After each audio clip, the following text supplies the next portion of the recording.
Okay बेटा, आपकी flamingo book का unit number 1, the last lesson, written by Alphonse Daudet. बेटा बोर्ड एग्जाम में टेक्सचुअल क्वेश्चन आंसर्स 3 मार्क्स के पूछे जाते हैं। ऐसे टोटल 5 सवाल पूछे जाते हैं, सॉरी 6, यानी 18 मार्क्स का वेटेज हो जाता है टेक्स्ट पे, लॉन्ग क्वेश्चन, हर सवाल 3 मार्क्स। अब इसको लिखने का तरीका क्या, कैसे एक क्वेश्चन आंसर के टॉपिक में हम ज्यादा स्कोर कर सकते हैं। आप जब रेगुलरली अपने स्कूल में अटेम्प्ट करते होंगे तो हार्डली 1.5 या 2 तक पहुंच पाते होंगे। आपका कभी अपने टीचर के साथ इस चीज पे डिस्कशन हुआ है कि सर मेरे मार्क्स इतने कम क्यों क्वेश्चन आंसर में? Has anyone spoken to the teacher? अरे भाई हाँ ना, हाथ ऊंचा करो जिसका कभी टीचर से डिस्कशन हुआ हो कि भाई मैंने पूरा परफेक्ट लिखा है, फिर भी आपने 3 में से सिर्फ 2 ही दिए हैं, ऐसा क्यों? हाँ जैनिल, क्या बात हुई थी बताइए।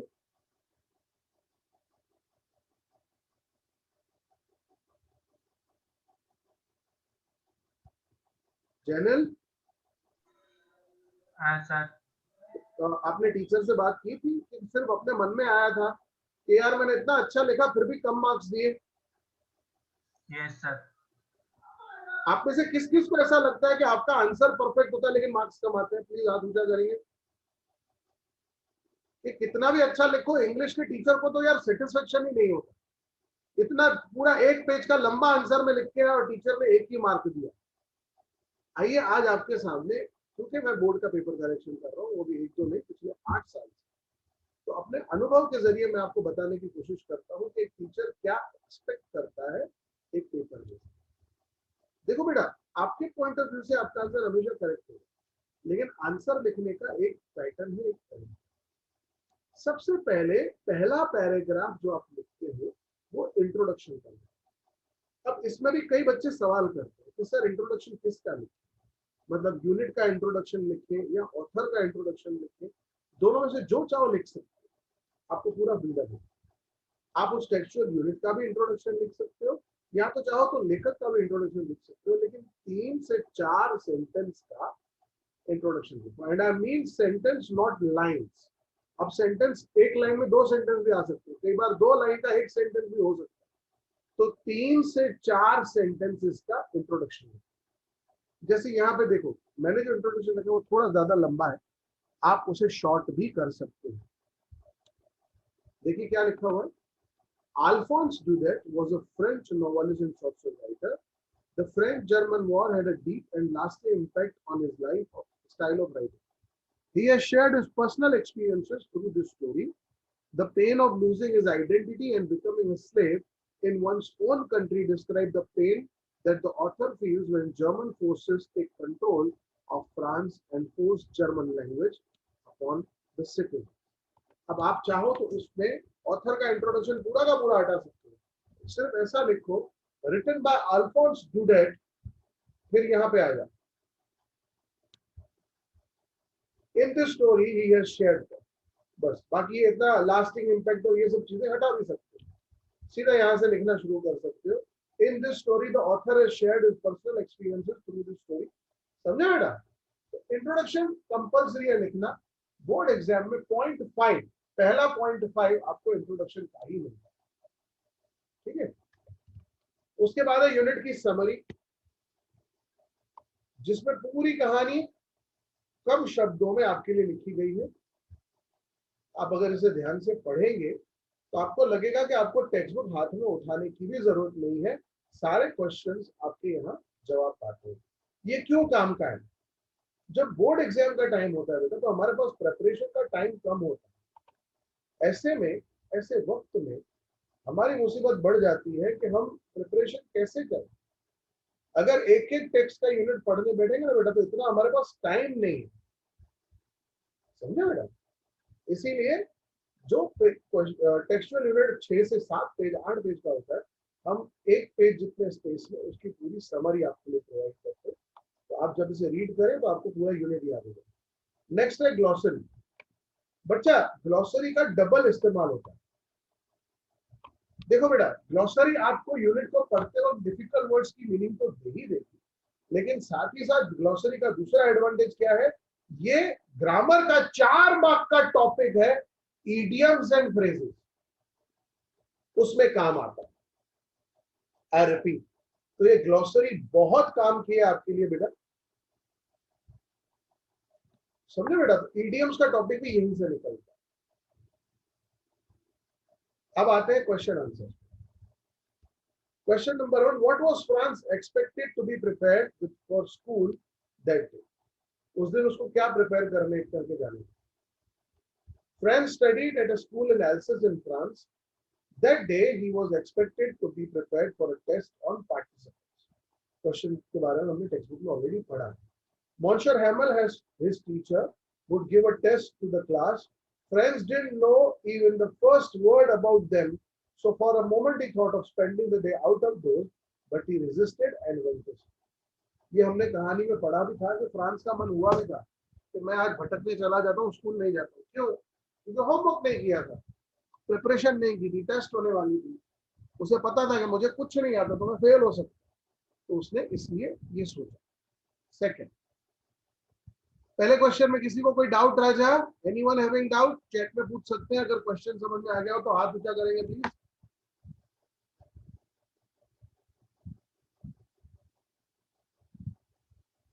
समझ में आया तो हाथ ऊंचा करें, डाउट हो तो चैट में पूछें, निश्चिंत होकर पूछें।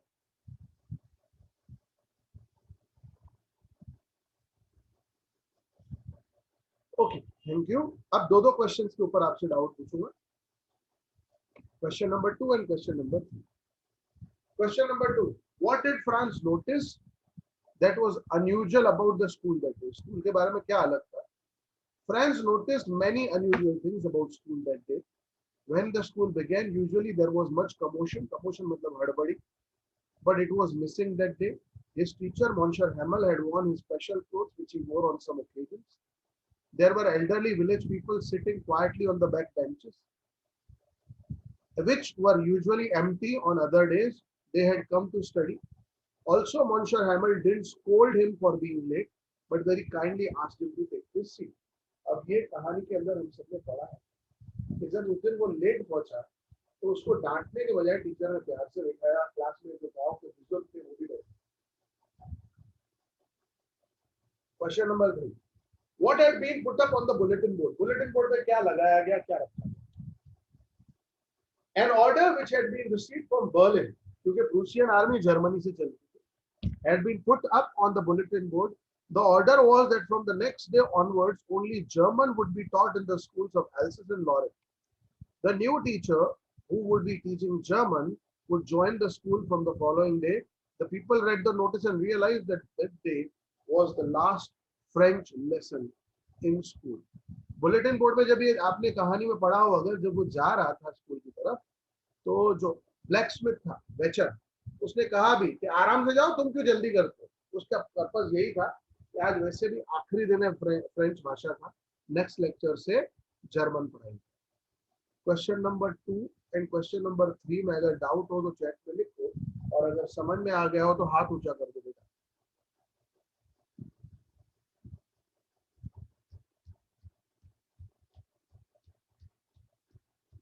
Thank you. अब क्वेश्चन नंबर 4, 5, ये दो क्वेश्चन डिस्कस कर लेते हैं।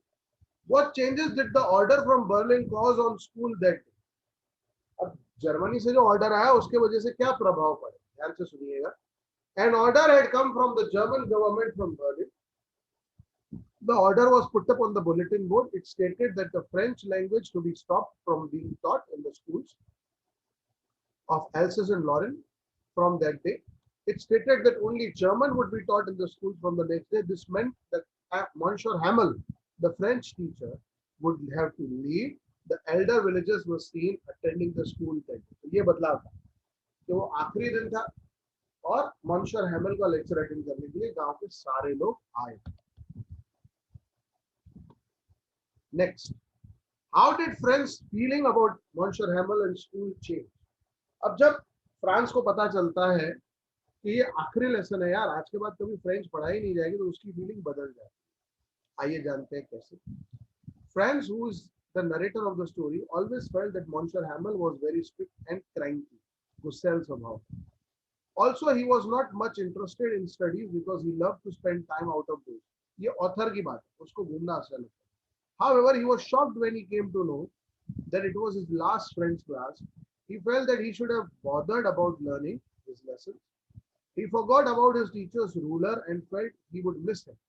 He didn't like the idea of giving up his books and lessons, as they now seemed like old friends. वो उसके पुराने दोस्त जैसे लग रहे. क्वेश्चन नंबर 4-5 में डाउट हो तो बता दो बेटा. अगर समझ में आया तो हाथ ऊंचा कर दो.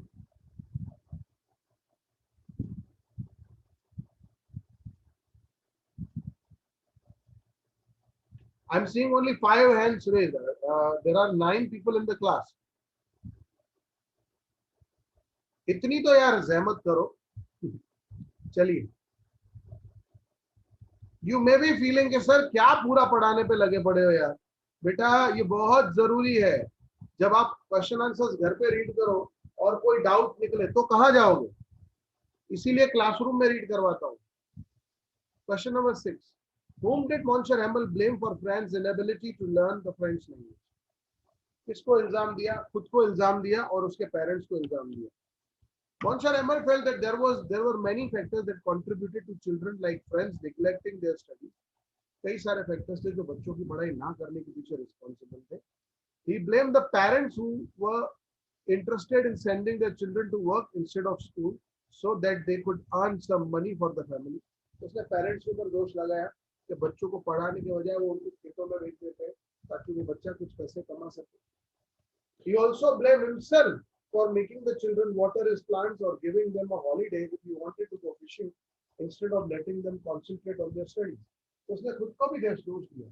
तो भाई मैं ही बच्चों को पौधों को पानी देने के लिए या कभी मुझे फिशिंग जाना हो तो मैं छुट्टी डिक्लेयर कर देता था. He also told the students that they had put off their studies thinking they had a lot of time and now they really had no time to learn. उसने बच्चों को भी दोष दिया. तो भाई तुम ही थे जो अक्सर सोचते थे भाई मेरे पास बहुत टाइम है मैं बाद में सीख लूंगा. अब देखो परिस्थिति ऐसी हो गई है कि तुम्हारे पास समय ही नहीं है. ओके बेटा. क्वेश्चन नंबर 7 ध्यान से देखो. What did Monsieur Hamel have to say about the French language? Monsieur Hamel ने फ्रेंच लैंग्वेज के बारे में क्या? Monsieur Hamel said that the French language was the most beautiful language in the world. दुनिया की सबसे खूबसूरत भाषा है. It was the clearest and the most logical language. सबसे क्लियर और लॉजिकल भाषा है. He wanted the people to guard it. उसको संभाल के रखे amongst them and never forget it. कभी ना भूलें. When people are enslaved, जब लोग गुलाम बनाए जाते हैं and ruled by others, they should hold fast. मतलब पकड़ के रखना to their language. उन्हें अपनी भाषा को पकड़ के रखना चाहिए, as it will be a key to their prison and it will help them get freedom. जब तक आप अपनी भाषा से जुड़े हैं, तब तक आपको आजादी मिलना मुमकिन है. Question number 8. What was Monsieur Hamel doing as the people in the school were writing? जब सब लोग लिख रहे थे, उस वक्त Monsieur Hamel क्या कर रहे? When the class was busy writing, Monsieur Hamel was sitting motionless in his chair, gazing at one thing after another in the room. कमरे की हर एक चीज को घूर रहे थे. It appeared like as though he wanted to remember everything in that school room. He kept looking at the garden and trees he planted. He was also hearing his sister packing their trunks in the room above. He looked pale and sad. वो निराश और कमजोर लग रहे थे. Question 6, 7, 8 में कोई doubt हो तो आप पूछ सकते हो चैट में. डाउट ना हो तो हाथ ऊंचा कर दो बेटा.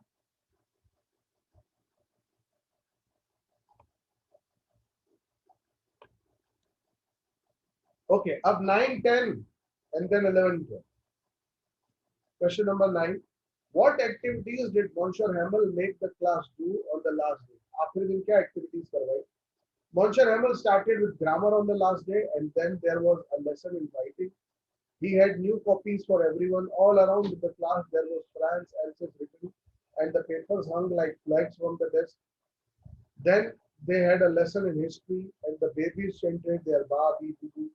All the while they were writing.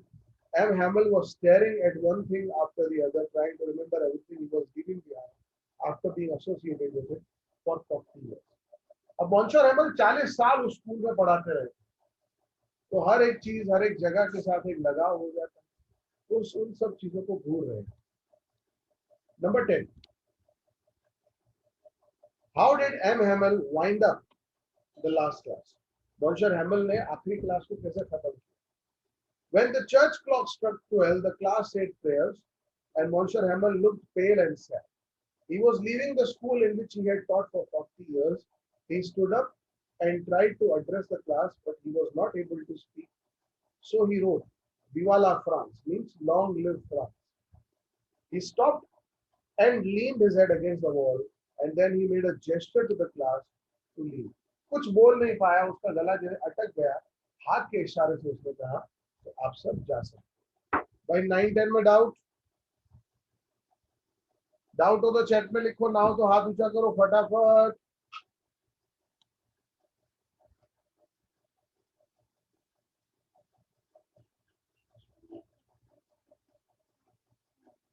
चलिए बढ़ते हैं क्वेश्चन 11 और आखिर में फिर question number 12. The people in the story suddenly realize how precious their language is to them. What shows you this? Why does this happen?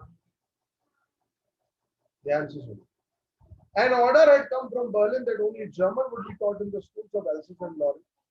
The people realized that it was the last day to learn their mother tongue. To show their respect for the language, many elderly people, like the former postmaster, former mayor, several others, came to attend school and occupied the last benches, which usually remained vacant. Vacant matlab khali. Little Franz regretted not having learned his lessons. He felt his books were his friends whom he didn't want to give up. Monsieur Hamel told the class that the Germans would tell them that they pretend to be Frenchmen, but they couldn't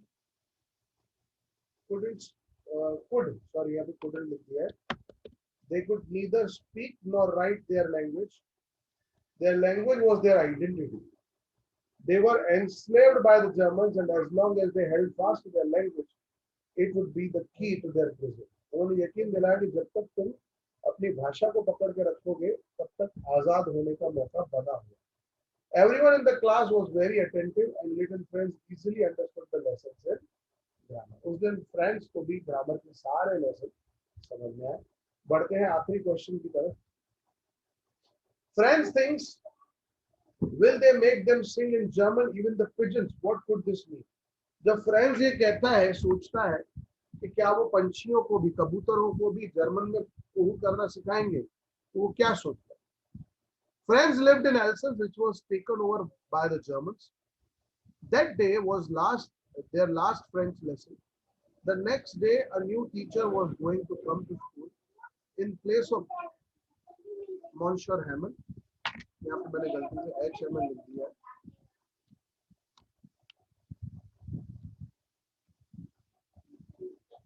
And all of them had to stop learning French and compulsorily learn German. अभी अजब सा notice आया था कि आपको compulsory German ही सीखनी. While they were studying, there was pin drop silence. The cooing of the pigeons, पंछियों की आवाज, could be heard. Franz humorously thought of the pigeons also would be forced to sing in German. French came naturally to the inhabitants of Alsace, and German was a foreign language, which was going to be thrust on them. देखो बेटा, हम जैसे गुजरात के, गुजराती हमारी मातृभाषा. अगर हमको कहा जाए तमिल सीखो, तो वो हमारे लिए डिफिकल्ट ही रहेगा. हमारी मेन लैंग्वेज गुजराती रहेगी. उसी तरह से फ्रांस के लोगों की पहली भाषा फ्रेंच थी. अगर उनके ऊपर जर्मन थोपी गई तो वो बहुत कठिन. They would find it hard to communicate and bond with each other with the use of German. बेटा यहाँ पे आपके क्वेश्चन आंसर्स खत्म हुए. क्वेश्चन 11-12 में अगर किसी को डाउट हो तो चैट में लिखो, डाउट ना हो तो हाथ ऊंचा करो. आ जाए. चलिए, इसके साथ आपके यूनिट नंबर 1 के क्वेश्चन आंसर डिस्कस हो गए. इसका पीडीएफ आज लेक्चर खत्म होते ही आपको फॉरवर्ड कर दिया जाएगा.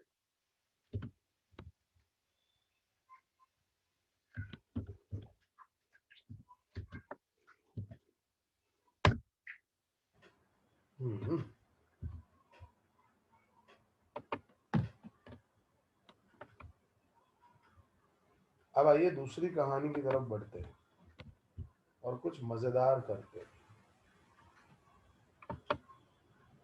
आपको अभी तक कितने यूनिट चले? एक पोयम और एक यूनिट चला होगा ना मेरे हिसाब से। My mother eight Yes, sir. Yes sir.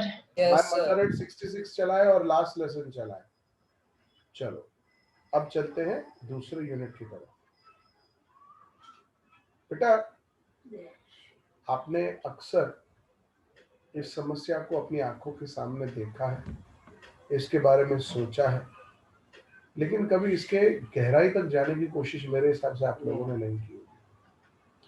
बेटे कभी ऐसा हुआ है कि आप एक जगह से दूसरी जगह ट्रैवल कर रहे हो, से फॉर एग्जांपल अहमदाबाद में आप नारायणपुरा से सैटेलाइट की तरफ जा रहे हो, तो बीच में हेलमेट सर्कल है, अंजन मंडल सर्कल है, वहां पे कभी हुआ है कि कोई बच्चा पास में आ जाए, कार पे नॉक करे, भीख मांगे? कभी हुआ है ऐसा कभी? Yes, sir. Yes sir. या कभी ऐसा हुआ हो कि आप जय भवानी पे वड़ा पाव खाने के लिए रुके हो और एक छोटा बच्चा आपको पकड़ रहा है पीछे से कि भाई मुझे भी कुछ खिला दो, मुझे भी कुछ खिला दो? Have you seen that? Yes sir. Yes, sir. Okay, एक और क्वेश्चन कर रहा हूँ।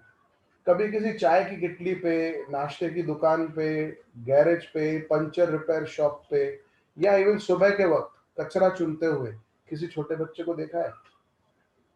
Yes, sir. Yes sir. Yes, sir. Yes, sir. उनको देख के दिमाग में क्या ख्याल आता है?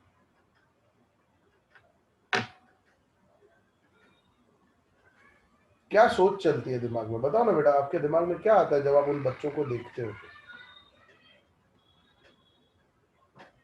कोई भी आंसर दे दे भाई, मैं आप ही का वेट कर रहा हूँ।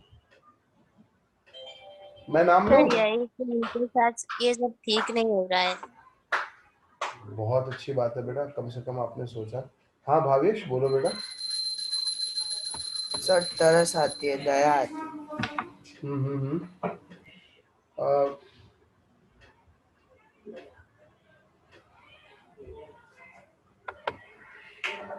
कृष्णा, और क्या आता है मन में राजा कभी देखने के बाद ऐसे बच्चों को?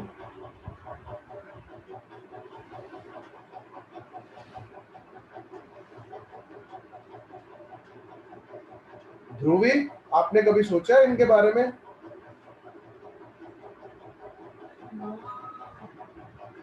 ध्रुवी, I am talking to you बेटा। Yes, sir. कभी ऐसे मासूम बच्चों को देख के मन में कोई ख्याल आया राजा? हाँ।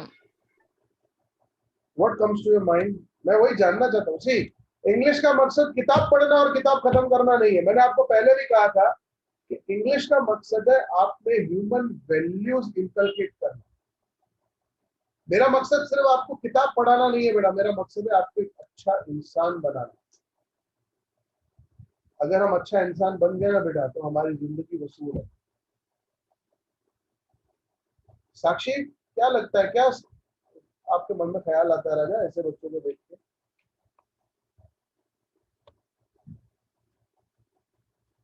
सर मैंने पहले बोला ना कि उनके साथ ये सब ठीक नहीं हो रहा है। सॉरी, मैं मिस इंटरनेट कर रहा हूँ। बेटा Kanvi, what comes to your mind? Sir ऐसा तो क्या प्रॉब्लम होगा कि उनको ये काम करना पड़ता है छोटे होकर बहुत भी? बहुत बड़ी बात है। देखो बेटा, कोई भी माँ बाप अपने बच्चों को भीख मांगने के लिए या सड़क पे कचरा चुनने के लिए क्यों भेजेगा? ऐसी क्या मजबूरी है? आप जस्ट सोचो, इस वक्त 40 डिग्री की गर्मी है, दोपहर को 1 बजे मैं आपको कहूँ कि आपके घर से नंगे पांव सिर्फ और सिर्फ आधा किलोमीटर चल के जाओ, मैं आपको 100 रुपए देता हूँ, क्या आप अग्री करोगे? No No, sir. sir. तब ना नो बोल रहे। सर। लेकिन आपने कभी ऑब्जर्व किया इन बच्चों के पैरों में चप्पल नहीं होती, ये नंगे पांव घूम रहे हैं सड़कों पर घंटों, इस कड़ी धूप में, ठंडी में, बारिश में। कभी आप लोग आश्रम रोड का जो रोड है, नेहरू ब्रिज से शुरू होता है, सॉरी यहाँ पे एलिस ब्रिज से शुरू होता है, वहां से लेके इनकम टैक्स तक रात को 11-12 बजे निकलो तो आप देखो कितने सारे लोग फुटपाथ पे सो रहे हैं। न सर पे छत है, ये बारिश में कहाँ जाते हो? ये सर्दी में कैसे सोते होंगे? हमारे पास घरों में एयर कंडीशन है, इनके पास कुछ फैसिलिटी नहीं है। क्यों इंसान जानवर जैसी जिंदगी जीने को मजबूर है? ऐसी क्या मजबूरी है कि जिस उम्र में इन बच्चों को पढ़ना चाहिए, लिखना चाहिए, अपना भविष्य बनाना चाहिए, उस उम्र में ये मासूम बच्चे इन कामों को करने में लगे हुए हैं। बेटा, कहानी शुरू होती है दिल्ली में। दिल्ली का एक स्लम है सीमापुर। हमारी जो कहानी की लेखिका है अनीस जंग, उनके माता पिता दोनों लेखक थे। अनीस जंग का जन्म हुआ आंध्र प्रदेश के रूरकेला में। पढ़ाई की उन्होंने हैदराबाद में। उसके बाद काम के सिलसिले में अब्रॉड भी गई और फिर भारत वापस आ गई। कई अखबारों में उन्होंने काम किया। जब वो दिल्ली में थी तो जब अपने घर से निकलती थी, अक्सर सुबह उनको एक छोटा सा बच्चा एक कचरे पेटी में से कचरा चुनते हुए दिखाई देता। लोग अपना सारा कचरा कचरा पेटी में डाल के जाते हैं, वो बच्चा वहां पे उसमें से चीजें ढूंढ रहा होता। रोज अनीस जब उसे देखती, उसकी तरफ देखती, मुस्कुराती। एक दिन उसके पास जाके उससे पूछ लेती कि कर क्या रहे हो तुम, क्यों कचरा चुनते हो, कोई और काम नहीं है क्या, स्कूल क्यों नहीं जाते? वो कहता है मेरे अड़ोस पड़ोस में कोई स्कूल है ही नहीं, जो वो बनाएंगे तो मैं जाऊंगा। तो ऑथर्स उससे पूछती है कि अगर मैं स्कूल खोल दूं तो आओगे? हाँ। कुछ दिन बाद जब वो बच्चा फिर मिलता है ऑथर्स और उनसे पूछता है कि मैम आपकी स्कूल बन गई? ऑथर्स के पास कोई जवाब नहीं है। और वहीं से उनके दिमाग में बात शुरू होती है कि ऐसे कितने मासूम बच्चे होंगे, ऐसे कितने बच्चे होंगे भारत भर में जो अलग अलग जगह पे, कहीं फैक्ट्री में, कहीं कारखानों में, कहीं ईंट के भट्टों पे, कहीं बेकरी में, कहीं चाय की किटली पे, कहीं किसी राशन की दुकान पे, कहीं किसी नाश्ते की लारी पे, कहीं किसी कंस्ट्रक्शन साइट पे, ऐसे ढेरों मासूम बच्चे होंगे जो अपनी जिंदगी इस जहन्नुम की तरह जी रहे हैं। और ऐसे में ऑथर्स फैसला करती है कि मैं भारत घूमूंगी, ऐसे बच्चों से इंटरव्यू लूंगी और उनकी आवाज किताब के रूप में छापूंगी। और इस रिसर्च से उनकी किताब बनती है जिसका नाम है lost spring, the stories of stolen child. उसी किताब की 2 कहानियां ऑथर्स ने हमारे साथ शेयर की है। पहली कहानी उस बच्चे की है जिसके बारे में मैंने बात की, जिससे ऑथर्स की मुलाकात होती है। साहिब नाम का छोटा सा बच्चा।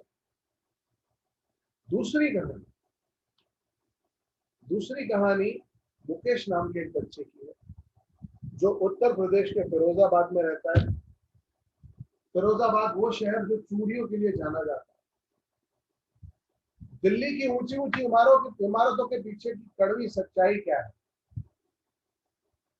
आपके हाथों में पहनी जाने वाली रंग बिरंगी चूड़ियों के पीछे की सच्चाई क्या है?